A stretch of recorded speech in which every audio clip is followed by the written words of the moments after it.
My dear lovely student, once again this is Dr. Lalit Yadav in front of you.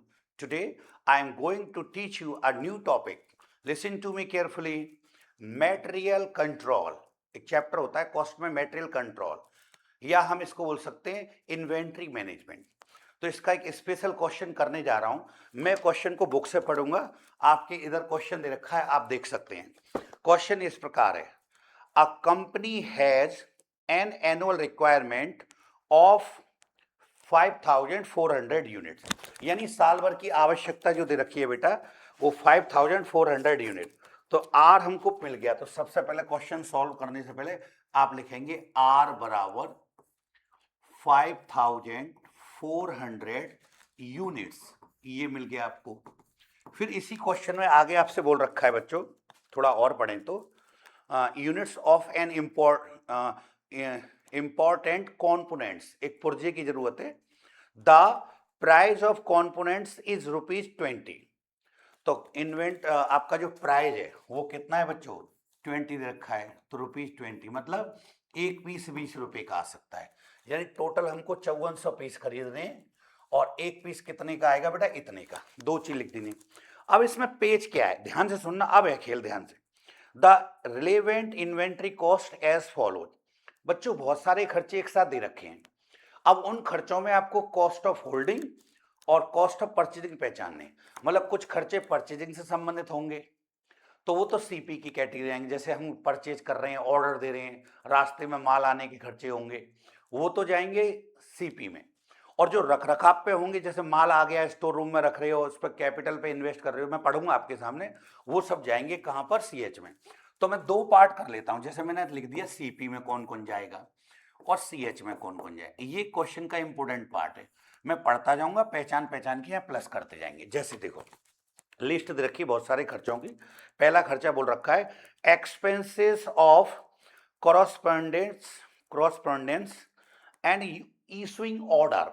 Order देने में 6 रुपए लग गए बेटा इस काम में, तो ऑर्डर तो सीपी से संबंधित होता है, इसलिए 6 रुपए मैंने सीपी में जोड़ दिए। फिर आगे अगला खर्चा दे रखा है फॉलो एज ऑर्डर, 4 रुपए, ये भी ऑर्डर है। तो ऑर्डर देने में जो पैसे खर्च होते हैं बच्चों, वो हमारा सीपी का पार्ट है। धीमे धीमे जोड़ते आ रहे हैं। फिर क्या रखा अगला, storage cost per unit per year. Storage, जब माल आ जाएगा तो स्टोरेज कॉस्ट कितनी पड़ती है, 80 पैसे। तो ये सीएच का पार्ट है, तो ये 80 पैसे मैंने सीएच में लिख दिए बच्चों, यहाँ पॉइंट है। अब प्लस कर दिया, ये पहचान पहचान के करना पड़ेगा ऐसे ही आपको। आगे interest on capital blocked, interest on capital blocked for inventory per unit per year, ₹1.20। अब मान लीजिए आप माल खरीद लाए और आपका पैसा लग गया और आपने स्टोर रूम में माल ला कर रख दिया, तो बेटा उसकी माल की केयर करने पे पैसा खर्च हो रहा है। मान लीजिए आप माल खरीद के लाए, आपके पैसा नहीं था, तो कहीं से पहले आपने लोन लिया, लोन लेकर वो माल खरीदा और ला के स्टोर रूम में रख दिया, तो रख रखाव से संबंधित खर्चा है, कैपिटल आपकी ब्लॉक हो गई। तो ये ₹1.20 किस में जाएगा बेटा, सीएच में। तो ये हमको पहचानना है बेटा, सीएच में चला गया ₹1.20। फिर अगला खर्चा दे रखा है बच्चों, insurance premium per unit per year, 50 पैसे। तो इंश्योरेंस प्रीमियम देते हैं, वो खर्चा भी जो आपका रख रखाव से संबंधित है, क्योंकि गोदाम में माल रखा है, कोई आग ना लगा दे, कोई चुरा ना ले जाए, तो उसका आपको इंश्योरेंस करना पड़ा, तो वो भी उसके रख रखाव के खर्चे पे आते हैं, मेंटेनेंस पे आते हैं। केयरिंग कॉस्ट पे आ गया 50 पैसे। नेक्स्ट क्या रखा है, लॉस ड्यू टू ऑब्सोलेंस पर यूनिट्स पर ईयर, मतलब रखे रखे माल का लॉस हो गया, मतलब आउट ऑफ फैशन हो जाते हैं, माल दिनारा हो जाता है, माल खराब हो जाता है, तो उस पर जो लॉस की फीलिंग आती है। भाई कभी कभी माल रखे रखे बहुत बेकार सा हो गया, उतना अच्छा नहीं रहा, तो उनमें ये फीलिंग आती है कि इतना लॉस हो गया, या माल आउट ऑफ फैशन हो जाता है, स्टोर रूम में ला के रखा, फिर इतना यूज नहीं, अब नई टेक्नोलॉजी आ गई, तो रब रखे रखे माल की कीमत अपने आप गिर जाती है, उसको बोलते हैं ऑब्सोलेशन। तो ये भी आपका रख रखाव पर बेटा खर्चा हो गया ₹1.5। पहचान पहचान के लिखने होंगे बच्चों। फिर आगे एक खर्चा दे रखा है लास्ट में, expenses relating to payments bills of material purchase.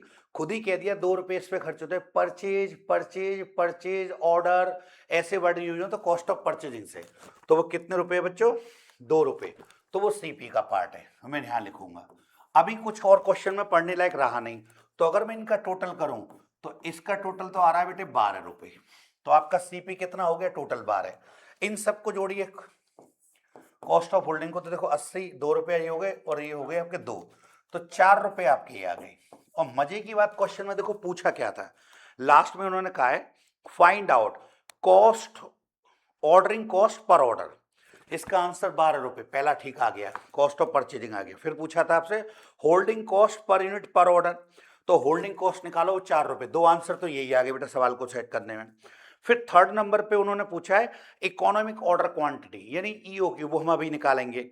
The number of orders in a year, ये छठवें नंबर पे निकालते पूछा है। और टोटल इन्वेंट्री कॉस्ट। धीरे धीरे क्वेश्चन को सॉल्व करते हैं, 6 फॉर्मूले लगाएंगे।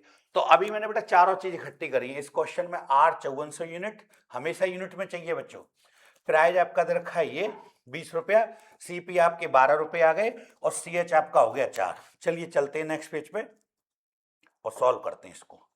तो सबसे पहला फॉर्मूला आप जब लगाते हैं तो वो है बेटा आपका इकोनॉमिक ऑर्डर क्वांटिटी, ईओक्यू। इसका फॉर्मूला है बच्चों 2 multiply R multiply CP upon C H. धीरे धीरे वैल्यू पुट करेंगे। तो बेटा दो तो फॉर्मूले में फिक्स है, आर की जगह 5454, सीपी की जगह अभी आए थे तो वे पता हो 12 रुपए आए थे, और सी एच की जगह आए थे आपके 4। ठीक है, अभी इसको काट पीट करके देखें तो देखिए इस 4 से इसको 3 बार काट सकते हैं, या फिर ऐसा कर लो इससे आप इसको काटोगे 2 बार, इससे 6 बार। तो कुल मिला के जो ओवरऑल इसका जो आएगा, तो देखो इससे कैसे भी कर लीजिए आप, इससे इसको 2 बार, इससे इसको काटेंगे 2 से 6 बार, तो आप ऊपर रखेंगे लगभग 5400 रुपये। तो ये देखो ध्यान से सुनो, इससे मैंने इसको 2 बार काटा, 2 से इसको काटा 6 बार, तो ये रह गई। अभी मैं इसका गुणा करके देखूं मान लीजिए, तो 5400 में इसका करें 4 छिंग 24 के 4, हासिल से लगे 2, 6 पंजे 30 और 2 32, ये आया। इसका आपको वर्गमूल देखना है बेटा। तो वर्गमूल जब देखेंगे, चलाइए कैलकुलेटर, तो 32,400 का वर्गमूल अगर आप देखें तो वो आ जाता है बेटा आपका 180 यूनिट्स। ये आंसर हमेशा यूनिट्स में आएगा बच्चों, ये वाला, ये आपका एक आंसर आ गया। फिर हम नंबर 2 पे निकालते बच्चों, ध्यान हो तो आपको, material cost. Material cost sir उसका क्या फॉर्मूला, बहुत सिंपल है बेटा, आर गुणा पी। तो यहां पर अगर आप देखना चाहेंगे तो सर आर कितना है, आर गुणा पी करते ही चलो, ये आर गुणा पी। तो बच्चों आर गुणा पी जब आप करेंगे तो आर तो है आपका 5400 यानी 5400, और पी स्टार्टिंग में था, इससे पहले पेज पे जाकर देख लो, पी था बेटा आपका 20 रुपया।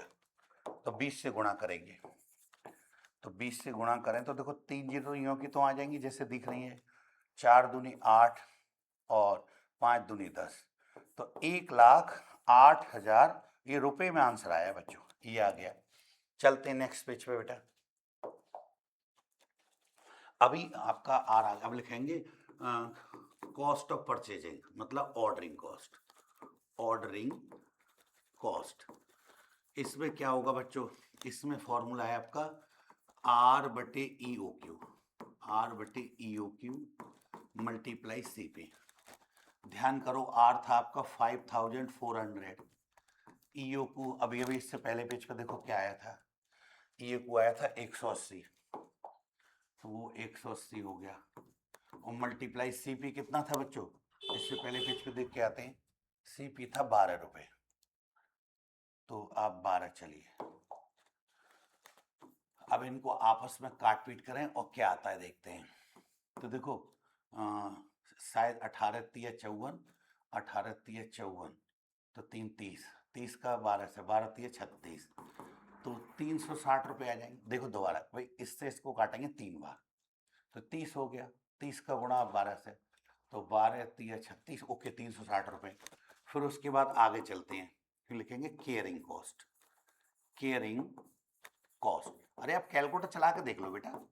तो इसका फॉर्मूला होता है E O Q upon 2 multiply C H. तो ई ओ क्यू अभी अभी आया था 180, 2 से उसमें भाग देंगे हो गया 90, और सी एच आया था आपको ध्यान हो तो शायद 4 रुपये, 9 चौक 36, 360 रुपये। तो ये दोनों आंसर हमेशा बेटे बराबर आते हैं। लीजिए ये आ गए आपके। अब इससे आगे आपको टी आई सी निकालनी है, तो चलो मैं उसी पेज पे व्यवस्था करता हूँ। मान लो मैं इसको थोड़ा छोटा कर लूँ पहले, मैंने यहाँ ले लिया, है ना। जब आप TIC निकालेंगे तो क्या होगा बच्चों, जैसा कि आप जानते हैं TIC शॉर्ट फॉर्म में टोटल इन्वेंट्री कॉस्ट, तो उसमें तीनों जोड़ते हैं, जैसे मटेरियल कॉस्ट शॉर्ट फॉर्म में लिख रहा हूँ, ऑर्डरिंग कॉस्ट शॉर्ट फॉर्म में लिख रहा हूँ, और केयरिंग कॉस्ट। याद करो मटेरियल कॉस्ट कितनी आई थी, देख लो लौट के पहले पेज पे। मटेरियल कॉस्ट आई थी 1,08,000।